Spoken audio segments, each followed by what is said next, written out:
Cancer Healer Center, a new beginning. अर्थसंकल्पामध्ये महाराष्ट्रातील metro प्रकल्पांसाठी कोट्यवधी रुपयांची तरतूद. मुंबई मेट्रोसाठी 1255 कोटी तर पुणे मेट्रोसाठी 699 कोटी रुपयांची तरतूद. मुख्यमंत्री फडणवीसांची माहिती. मुंबई अहमदाबाद हायस्पीड रेल्वेसाठी अर्थसंकल्पात 4004 कोटी रुपयांची तरतूद. मुख्यमंत्री फडणवीसांचं ट्विट. नोकरदारांसाठी सर्वात मोठी बातमी, 12 लाखापर्यंतचं उत्पन्न आता करमुक्त. अर्थमंत्री निर्मला सीतारामन यांच्या घोषणेनं मध्यमवर्गीयांना दिलासा. सरकारला 1 लाख कोटींचा तोटा होणार. भारतीयांचं स्वप्न पूर्ण करणारा अर्थसंकल्प. आजचा अर्थसंकल्प गुंतवणूक आणि बचत वाढवणारा. पंतप्रधान नरेंद्र मोदींकडून अर्थसंकल्पाचं कौतुक. मोबाईलचे पार्ट्स, इलेक्ट्रिक वाहनं स्वस्त होणार. देशांतर्गत मोबाईल फोनचं उत्पादन वाढवण्याचे केंद्र सरकारचं धोरण. तर इलेक्ट्रिक वाहनं उद्योगांमधील लिथियमच्या उत्पादन खर्चात कपात होणार. कॅन्सरची औषधं स्वस्त होणार. कॅन्सर संबंधित 36 औषधांवरील सीमाशुल्क हटवण्याची घोषणा. तसंच वैद्यकीय उपकरण स्वस्त होणार. मोदी सरकारचा रुग्णांना दिलासा. भारतात तयार होणारे कपडे स्वस्त होणार. कापड उद्योगाला चालना देण्यासाठी सरकारचं पाऊल. तर चामड्याच्या वस्तू आणि टीव्हीचे पार्ट्सही स्वस्त होणार. 2025च्या अर्थसंकल्पात नोकरी कौशल्य निर्माण करण्यासाठी 7 घोषणा.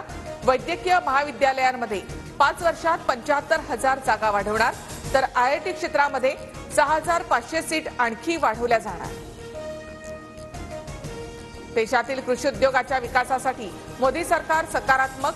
100 जिल्ह्यांमधील शेतकऱ्यांसाठी पंतप्रधान धनधान्य कृषी योजना.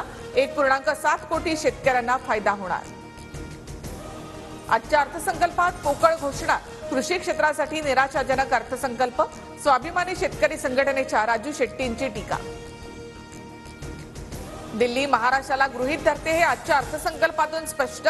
मुख्यमंत्री फडणवीसांनी महाराष्ट्रासाठी विशेष पॅकेज आणायला हवं होतं. अंबादास दानवेंची अर्थसंकल्पावर टीका. बीडचे जिल्हा शल्य चिकित्सक डॉक्टर अशोक थोरात यांनी धनंजय देशमुख यांची भेट घेतली. कुणाला शंका असल्यास भेट घेणं माझं कर्तव्य. अशोक थोरातांची प्रतिक्रिया. तर संपत्तीच्या आरोपांवर योग्य वेळी बोलणार थोरातांचं वक्तव्य. आम्हाला मदत नको, न्याय हवा. आम्हाला सध्या न्यायाची गरज. नामदेव शास्त्रींच्या विधानावर धनंजय देशमुखांची प्रतिक्रिया. संतोष देशमुखांच्या कुटुंबाची जबाबदारी भगवानगड उचलायला तयार असल्याचं नामदेव शास्त्रींचं वक्तव्य. नामदेव शास्त्रींची स्वतःची भूमिका आहे. त्यांच्या भूमिकेवर प्रतिक्रिया देण्याची आवश्यकता वाटत नाही. पंकजा मुंडेंचं वक्तव्य. नामदेव शास्त्रींनी पंकजा मुंडेंसाठी गडाचे दरवाजे बंद केले.